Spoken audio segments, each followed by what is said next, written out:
Tú y yo, en realidad, somos la misma realidad, solo que nos miramos a nosotros mismos a través de dos visores diferentes, dos avatares distintos, y estamos teniendo una conversación. Y quizá eso es lo que, ya sabes, se requiere para que esta inteligencia infinita pueda, de alguna manera, conocerse a sí misma. Si trasciendes cualquier descripción, ¿cómo te conoces a ti mismo? Quizá lo que haces es decir, bueno, déjame probarme este visor, tomarme esto en serio por un tiempo, quizá incluso perder y creer completamente que solo soy un Don Hoffman en este espacio-tiempo, y creer eso durante muchas décadas y poco a poco empezar a despertar. Pero al menos entonces me habré visto a mí mismo desde esta perspectiva, me quitaré ese visor. A eso lo llamamos muerte, y me quitaré el visor y luego intentaré.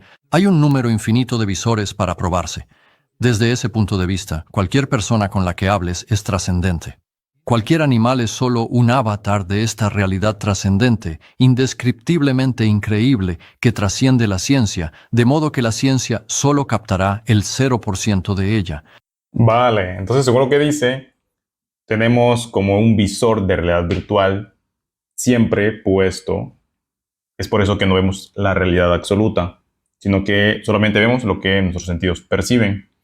Ahora, dijo que cuando morimos, nos quitamos el visor, ¿sí? Y cuando volvemos a reencarnar, nos ponemos otro visor diferente. Y todas las criaturas que existen, animales y demás, también tienen un visor.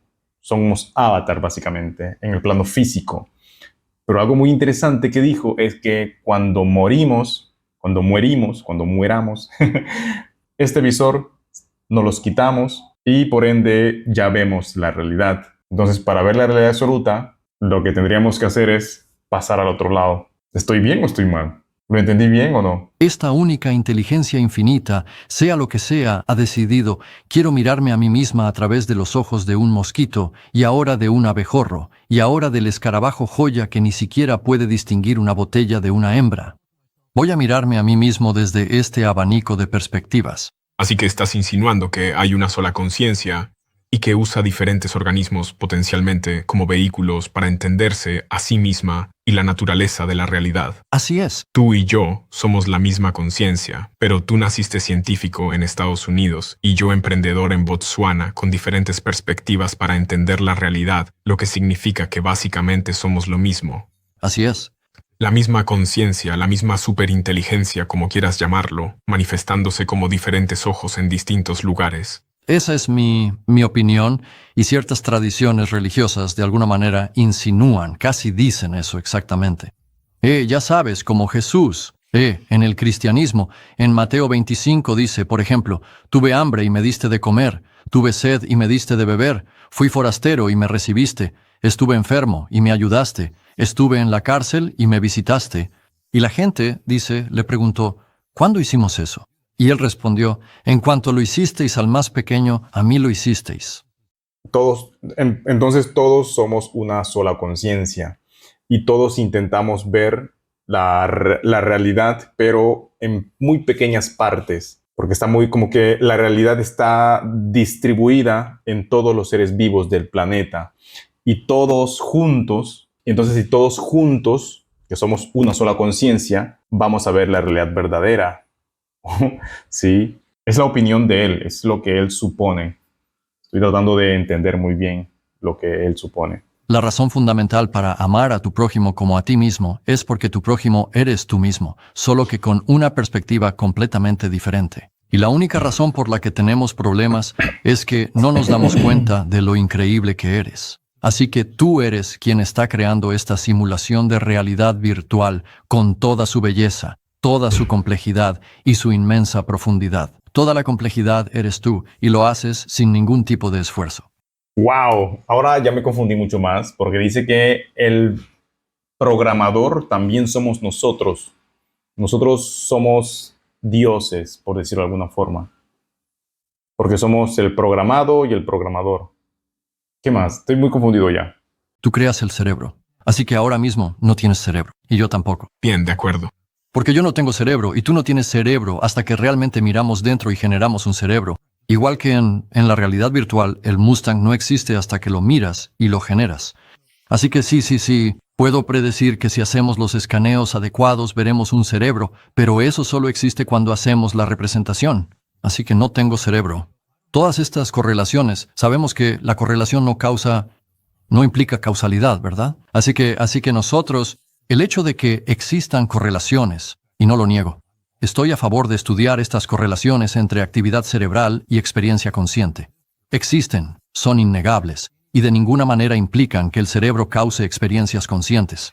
De alguna manera Entonces, no soy el cerebro, soy la cosa que está simulando la presencia de un cerebro. Así es. Y así, en tu simulación es tan buena que también simula cómo toda esta realidad que trasciende el espacio-tiempo se canaliza hacia este pequeño visor de espacio-tiempo, y eso es lo que llamamos el cerebro. No entendí muy bien exactamente lo que dijo, pero es como que trató de explicar el motivo por el cual él dice que realmente no tenemos cerebros, que somos simplemente una entidad o una manifestación física y no física, bueno, en principio física, la cual simula que tenemos un cerebro a través de las diferentes percepciones que tenemos de la realidad.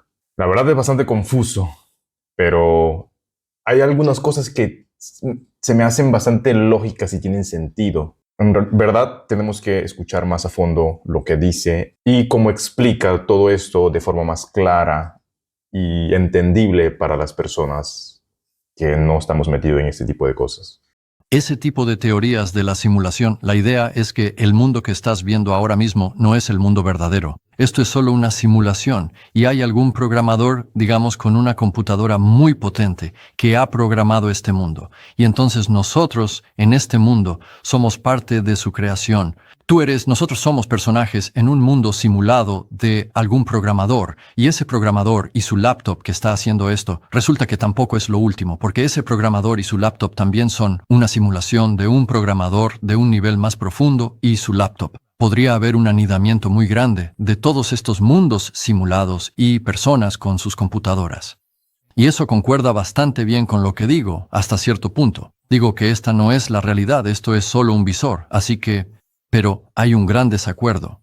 ¿Crees que llegará un momento en que, con la IA y la robótica, podríamos crear un robot y programarlo con una inteligencia artificial que le dé una forma de pensar similar a la humana y que luego, al ponerle chocolate en la boca, me diga, me encanta ese chocolate, Steven, es mi sabor favorito? Sin duda podría programar un robot así.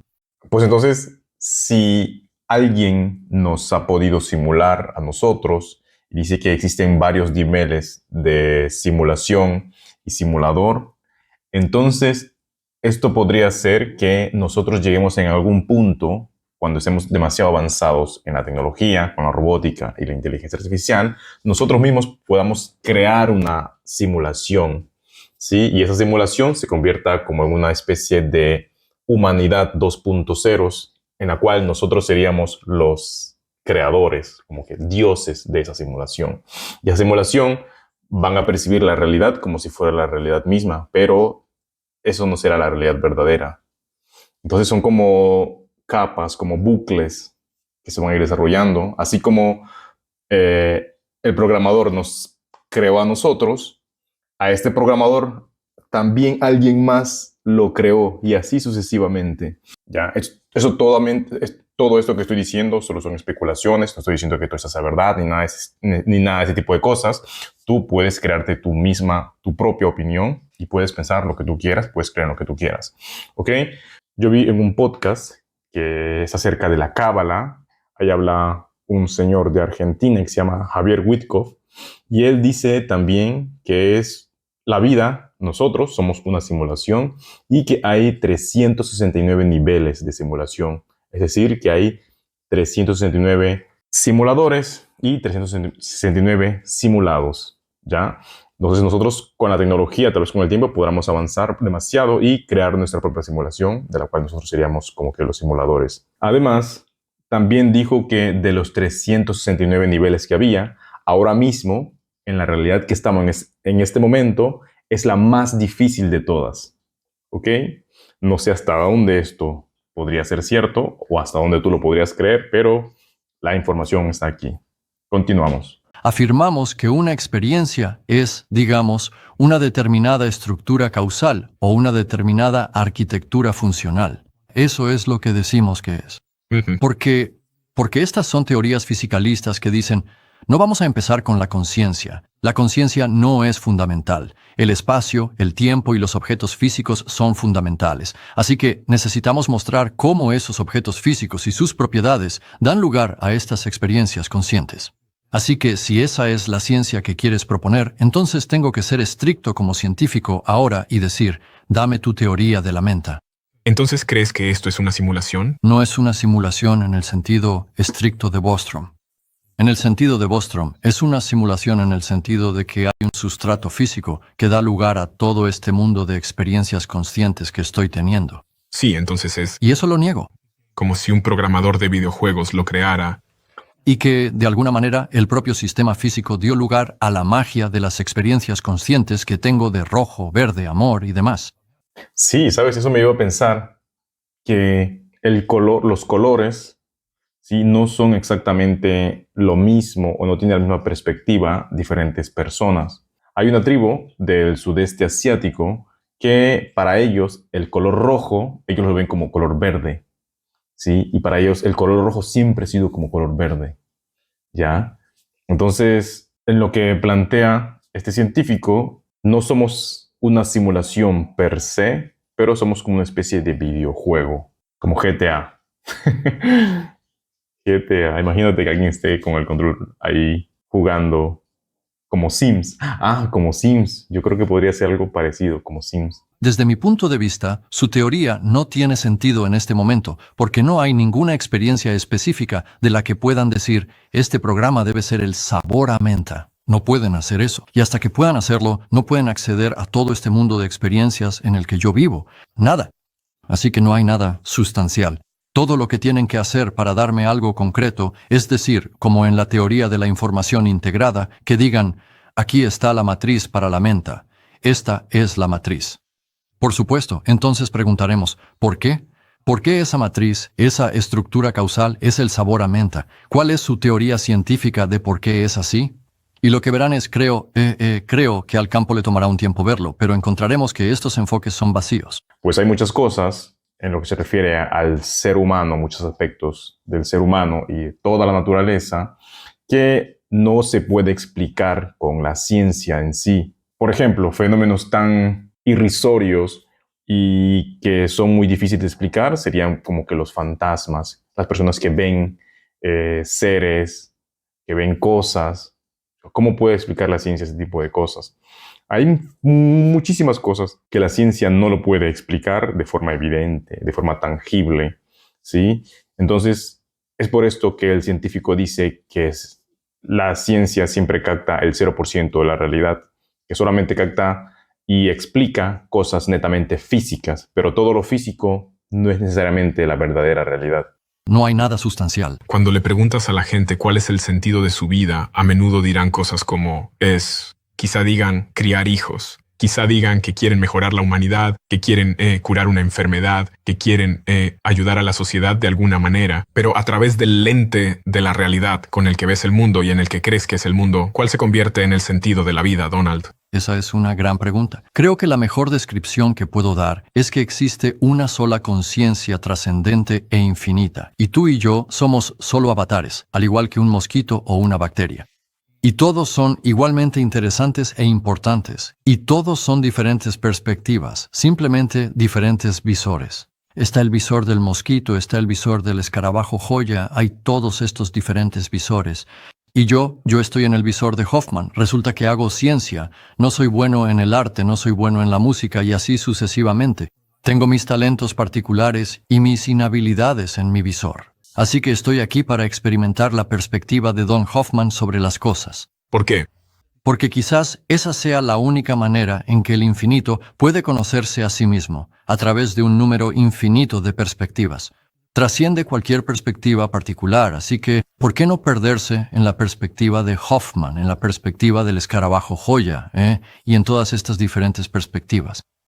Como que dio a entender que el propósito de la vida es conocerte a ti mismo, analizar todos los aspectos de tu vida y todas las experiencias que obtienes a lo largo de toda tu vida. Básicamente es como que sería una especie de propósito de vida. Pues para mí, el propósito de vida es vivir la mayor cantidad de experiencias posibles que se presenten, ¿sí? No necesariamente tendrían que ser experiencias buenas. Como dije y siempre he dicho, siempre los problemas te ayudan a crecer, ¿sí? Puede que en primer momento, en primera instancia, cuando veas un problema, no se ve así porque, claro, estás viendo desde una perspectiva muy cercana, ¿sí? Pero luego en el tiempo te das cuenta, si miras atrás, todos los problemas que has tenido en tu vida, siempre han hecho que tú cambies, que crezcas. Para mí el sentido de la vida es vivir la mayor cantidad de experiencias posibles.